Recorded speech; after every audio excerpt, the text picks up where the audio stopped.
Shalom Aleichem. Our journey through Shas continues in the Mishnah Yomi, chapter 3 of Chagigah, Mishnah 3, Mishnah Gimel. We've been talking about Tumah and Tahara, ritual purity and impurity of various levels of food items.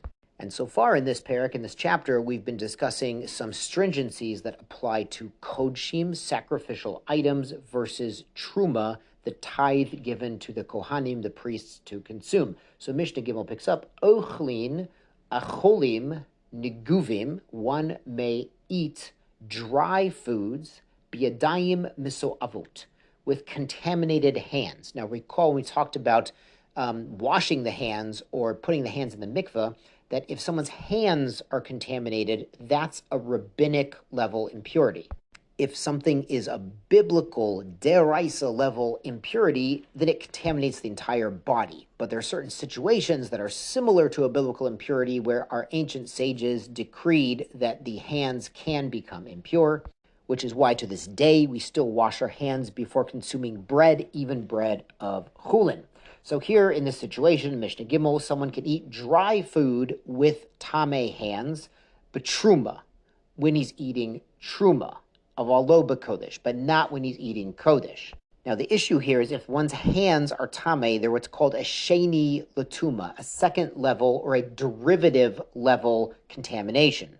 Now a second level contamination can contaminate truma, which can become a third level, or kodshim, which can become a fourth level. That's one of the stringencies we mentioned in Mishnah Beit. So what's going on here is he's actually eating with his own two tameh hands chulin. He's eating regular old chulin, which cannot become a shlishi. It doesn't have that stringency. So it's okay to eat regular chulin with tameh hands, but he's also eating truma or kodshim. Now how is he doing that? Someone else is feeding him. Somebody with completely pure body and hands is actually feeding him, maybe on a fork, maybe with his hand, that truma. And one can imagine such a situation where there might be a baby Cohen, who's eating bamba with his own two quite tameh hands, being a baby crawling around, while his mother is spoon-feeding him porridge made of truma. This could happen in the days of the Beis Hamikdash. We should see it again speedily and actually have bamba with our truma also, maybe truma bamba, we'll see.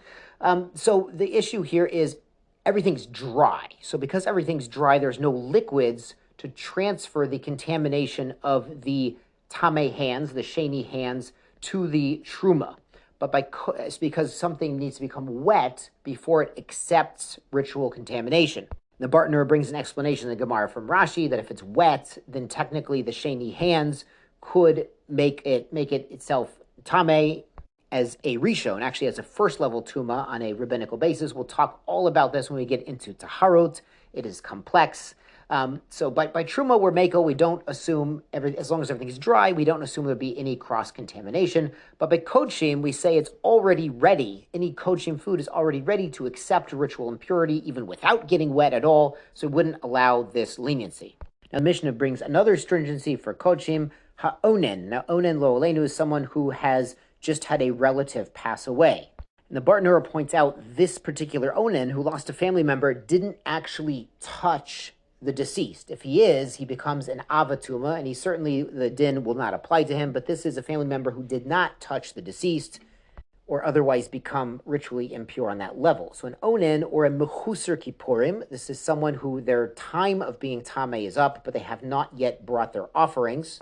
Tzrichin tevila lakodesh. They need to go into a mikveh before they eat any offerings or the holy foods of alo the truma, but not for truma. Now what's going on here is when somebody was an onen, he was forbidden from eating truma or kodesh. Same with the mechusar kippurim, who was tameh and did not yet bring his offerings to officially end that impurity. So they weren't allowed to eat kodshim or truma, so maybe they weren't so careful to avoid contamination. So even if they don't know that they became tameh, they do need to take steps to undo any tuma they might have come in contact with. Similar to the concept of people's yadayim, people's hands typically touch things, and if you don't know, someone would have to wash their hands even if they don't know they touched something tameh, as we explained in chapter 2.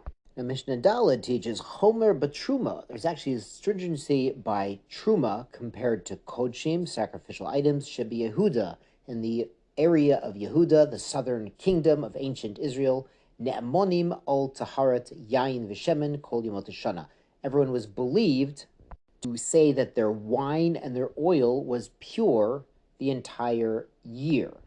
Now this is by Kodshim, so even an Amaretz who's not necessarily very educated or very scrupulous about keeping things tahor, when it was Kodshim, when he was going to bring this wine or this oil to the temple, to bring an offering of wine or oil, libations, an oil mixed with the menachot, he would be very careful. He would get educated. He would get an expert opinion. He would get someone to come and purify his kalim, his utensils, his press, everything he needs to make sure that what he brought to the temple was kept seriously pure. So we'd believe him in Yehuda, which is near the temple. We'd believe even in Amar, to believe everyone about the purity of their kodshim, what they plan to bring to the temple. B'shat Gitot, and at the time of the pressing, v'habodim, bodim is the olive pressing, af ala truma. They're also believed on truma, because when it's the time, the season after the harvest, to process the wine and the oil, to get the grapes pressed and get the olives pressed, then people would go to the trouble, even Amei Aretz are not so careful the rest of the year, but they would go to the trouble to purify it, to process their truma, so they could give pure truma to the Kohanim. Avru agitot v'bodim, if the time of the grape press and the olive press is over, the heviu lo, and an Amaretz brought to a Kohen chavit shel yain shel truma, a barrel of wine which is truma wine, and now his time period of being believed is up, lo yekabelinu mimenu, he shouldn't accept it from him. But if the Amaretz insists that the Kohen takes it, aval menicha legataba, the Kohen could actually save it until the next pressing season of the next year. And then at that time, the Amaretz has ne'emanis, has trustworthiness, because based on the fact that most of them at that time of year were very careful to keep things pure. The Amar lo, and if the Amaretz tells the Kohen that he's gifting the barrel to, he froshti latocha revit kodesh, I also have in there one revit, 1/4 log of Kodesh, of wine that's intended to go to the temple. You need to give that part to the temple. Ne'eman, because he's believed, he's trusted that it's tahor, because, again, the Amei Aretz, everyone was very careful when it came to Kodesh that they were going to bring to the temple, even more so than purity of Truma. The Mishnah concludes, Kodeh yoin v'kodeh shemen ha'medumaot, jugs of wine or of oil that are a mixture. Now, we've seen this word meduma before. We learned about truma. It meant a mixture of truma and chulin, and that was a problem, actually, if the chulin wasn't enough to be mevatel, to nullify the truma. But here it means he has in this jug a mixture. There's truma, there's chulin, there's kodesh. So he's going to separate out, he's going to tithe out the truma and donate the kodesh and everything we fixed up eventually.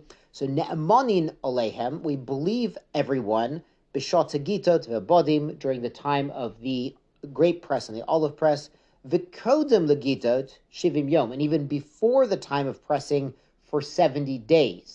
Now this is because, again, there's some kodesh, there's some sacrificial portion that's going to go to the temple in these pitchers, in these barrels. So because we believe everyone on that, because everyone is very careful about what goes up to the temple to keep it very pure, so they would keep everything else pure, because, of course, if it's in one jug or one barrel, if one thing's tameh, everything is tameh. Now, the 70 days, the Bartenura says that people would start to purify their utensils, their wine press, their olive press, and all the accessories and utensils and barrels and pitchers 70 days before the pressing. I do not know why that it's exactly 70 days. In many areas of halacha, we say 30 days before we start preparing, like we start learning the halacha of Pesach 30 days before. So I'm really not sure why it's 70. If anyone has an answer, please let me know.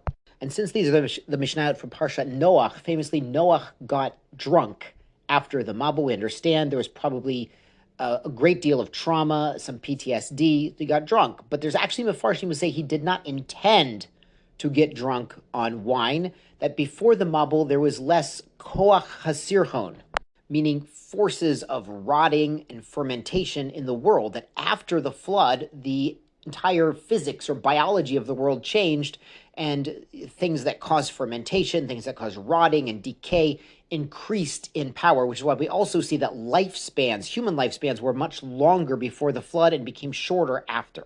So according to some sages, some rabbis say Noach wanted grape juice. He didn't even intend to drink wine and get drunk. He just hadn't realized that the power of fermentation had increased after the Mabul, after the flood. Yashar kochachem. Everyone should be well. Everyone should have Besora Tovot, good news for Klal Yisrael and Am Yisrael and Eretz Yisrael. Shabbat Shalom.